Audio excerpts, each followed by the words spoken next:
দিনের সকল ব্যস্ততা শেষে রাতে যখন আমি ঘুমাতে যাই, তখন আমি আমার ছেলেবেলার কথা ভাবি।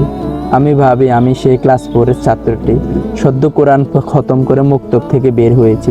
আমি ভাবি আমার বাড়িটি হবে কোনো এক নদীর তীরে।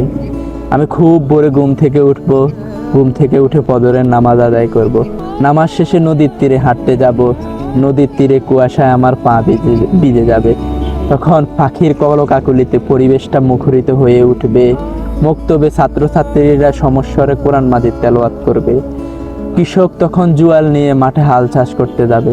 নদীর তীরে কতক্ষণ হাঁটাহাঁটি করে আমি বাড়িতে আসব। বাড়িতে এসে চাদর মুড়ি দিয়ে পড়তে বসবো। মা পিঠাপুলি দিবে, আমি পিঠাপুলি মজা করে খাবো। পড়াশোনা শেষে গ্রামের বন্ধুদের সাথে আমি পাঠশালায় পড়তে যাব। এই ছেলেবেলাটা আমার ভিতরে সবসময় বিরাজ করে। আপনার ভিতরেও কি এই ছেলেবেলাটা বিরাজ করে? অবশ্যই জানান।